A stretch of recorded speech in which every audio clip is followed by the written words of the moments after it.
Hey guys, Ricky here, and thanks for tuning in this week to the DoD Contract Academy podcast.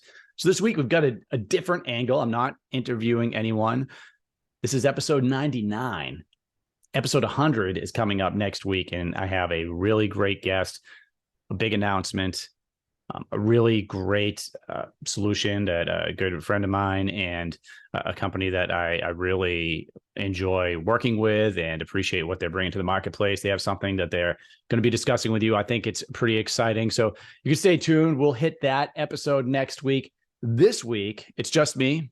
So you're stuck with me this week, but I have what is going to be exciting for some of you, a topic about military veterans owning businesses, starting businesses that sell to the military, or military veterans working for companies that are selling to the military. Why this is a good idea, why you should consider it, why it works for me.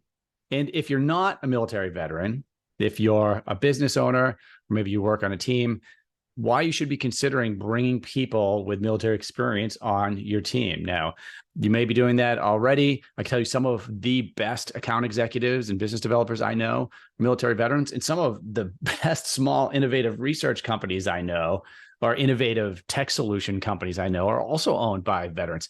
So there's a lot to unpack here, but let's get started. So why might you, as a military veteran, why might you consider this space? So if you're transitioning out, if you're retiring, if you just, went in for a couple of years, why are we thinking about selling to the military or working in this environment? Well, first of all, this could be a very lucrative place for you to be, right? This is a place where your experience as a military veteran is not only going to be valued, it's sought out, it's needed. So let's talk a little bit about some of the reasons you're valuable here. What are you bringing to the table? One is the military culture, right? So when we think about the Department of Defense, the military services, they're spending an enormous amount of money. In fact, usually half of the spending each year, half of the U.S. federal spending each year that goes to small businesses is usually through the Department of Defense. Now that fluctuates, that goes up and down, but fact remains that the DoD is a huge purchaser of goods and services from small businesses, and of course, large companies as well, right? So the big defense companies are always looking for people with military experience, and you have familiarity with that military culture, right? You understand the language. It's funny when my wife and I, whenever we get into an environment, whether it's going out to dinner or some people come over, and I have the ability to start talking with either someone I know or someone that just also served, she doesn't even want to be in the same room, because what she'll describe is, it's going to be acronym soup. It's like they're talking another language. I understand every fourth word.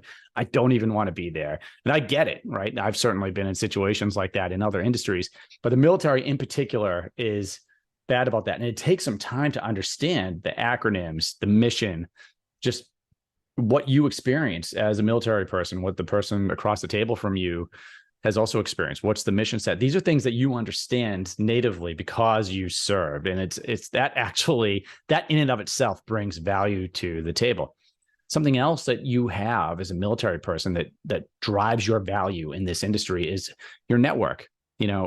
Some companies will hire you for who you know. Now, I have my own thoughts about exploiting your network. I think that you can build a network of people that can buy the type of thing that you're selling, the product, service, technology, whatever it is. It takes time to do that, though. You already come with a network and you know how to do things, right? You know how to get onto a military base. If you're retired, you can just show your retired military ID card and get on there, go to the office where the meeting's at. These are things that, there's some people out there that have never been on a military base. And I would say that's most of them, right? I've worked with companies where, I've taken them onto a military base for the first time, and they're just like, I'm blown away that this is amazing. So that is also valuable.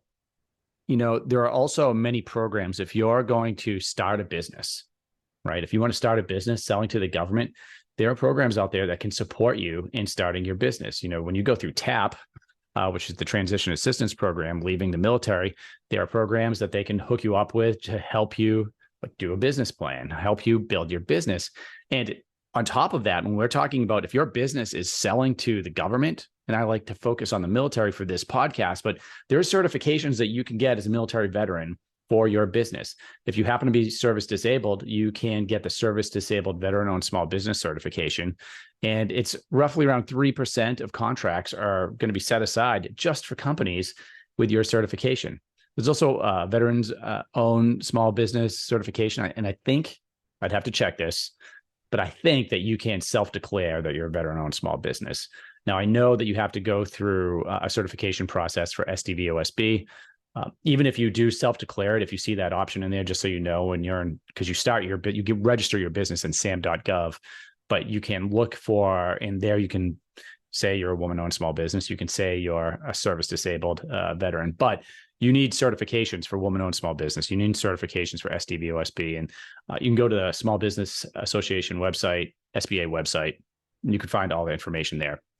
So, but that is something that will help you to win contracts. You can't rely on it solely, right? But that's something that gives you a little bit of advantage. We talk on, I've done, I don't know how many podcast episodes where we talk about exactly how you might use a certification to eliminate competition or influence the government, or, especially with the VA, with that specific certification, you'll see the VA in particular is going to award contracts to, they have a veterans preference, and maybe we'll do a podcast on that preference in the future. I think that's actually a really good idea.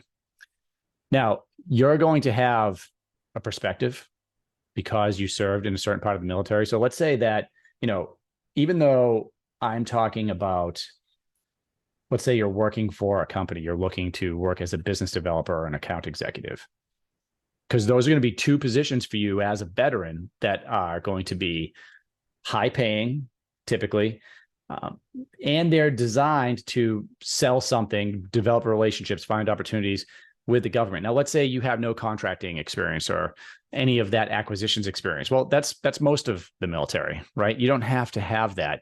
You have the network, you understand the mission. So let's say that you are a flight line mechanic, right? And if you're looking at jobs working for companies that sell components that go on aircraft, or maybe something to do with an airfield, well, all of a sudden you become very valuable, right? You understand that mission better than almost anybody out there, certainly better than the company itself, right? They probably make a couple different parts or maybe a software tool, but you actually understand what they're doing on the airfield. You understand what that job is, and that's going to be valuable to certain companies that are in that particular niche, right? And you're not restricted to companies that only are doing something or selling something related to what you did in the military.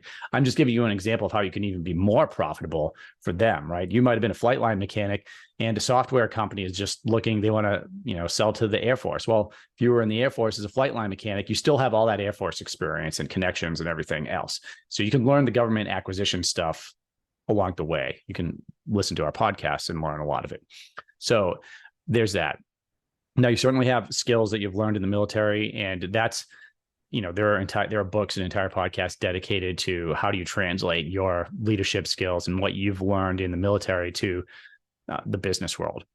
And they are transferable. And I'll also tell you this, you're going to learn a lot when you go to work for other companies and businesses, because there's things that those companies are doing that we don't do in the military, right? So you're going to learn a lot. You certainly bring a lot to the table. And that's one of the things that I just want to bring up about working in this area, going to work for these businesses.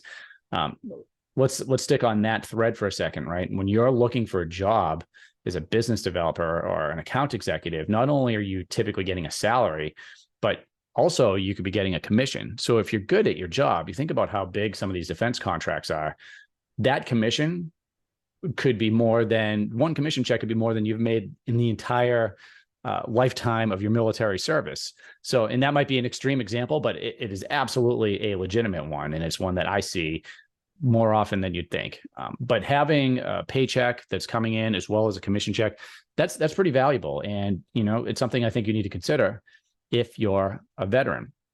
So probably, in addition to it being lucrative, that there's an opportunity for you. I think for me, because I did take like a 6-month break after I got out of the military, I really missed the people that I served with, and I missed the mission, and I missed the sense that we were really doing something that could impact the world and protect Americans, protect freedom, right? Kind of institute our values across the globe. And this is a way of staying in the game. And I love it because it keeps me constantly not only connected to my network of military guys and gals, some of which have retired now, some of which are still in, but I keep meeting new people, and I'm actually connecting with a lot of people that I haven't even seen in 10 years. As I go to things like the defense conferences and working with different companies, and it's really enjoyable. But sometimes they reach out to me to get advice on, different jobs, or if they have a business, how they can sell to the military. So there's lots of different reasons for getting in this space, but I just want you to know that you are, as a veteran, well suited for this in most circumstances. Now, what about everybody that's listening to this that is not a veteran, right? If you didn't serve in the military, well, if you're a business owner, for all of the reasons I just listed, hiring someone with military experience is extremely valuable for you. The best, without question, the best business developers, salespeople that I know have either prior military experience, and I mean salespeople, people that are selling to the military or to the federal government. They're either prior military or prior government. And one thing to consider is looking at hiring reservists and people in the Guard. And this actually brings up a whole new string of benefits that a military person is going to bring to the table, right? So even if you're applying for a job, this is something that you probably want to put on your resume or focus on, right? So you come with a security clearance if you're a reservist or you're in the Guard. And if you retired, you had a security clearance for however long you were in the military, right? That is valuable, especially now in these days, right? So there's some stuff in the news now that I don't like to see, and you probably don't either. There's a lot of individuals out there not taking care of classified information the way that they're supposed to, right? Now, I think that's the exception. The military trains us very precisely on what you can do and what you can't do. And that's going to be valuable for businesses. It's also going to be valuable that you come with a clearance, right? It's very expensive to obtain a clearance and maintain that on the commercial side. You're bringing that to the table. So if you're a company and you're looking to hire, if you get someone that's in the Guard or in the reserves, they have an active clearance. Something else that they have is they have an active network. They're not retired. They're going in, whether it's on weekends, couple of weeks a month, or maybe they're working active, for a month out of the year, as a reservist or a Guard person. That's great, because wherever they're working, they're maintaining their network. They're using their email systems. They are being briefed. They're going through training, and all of this stuff is going to pour into your company. And it's going to be very beneficial. That and everything that I just listed really makes a compelling argument for hiring military veterans and Guard and reservists to work in your business. It makes a very compelling argument, I think, for a military individual that's transitioning out, that's wondering what they're going to do, to start looking at business development, account executive. Even if you didn't think sales was in your, what you want to do, start taking a look at it, because, I really enjoy it. Sales isn't for everyone, and that's true. But it may not be exactly what you think it is. Selling to the government is a long process.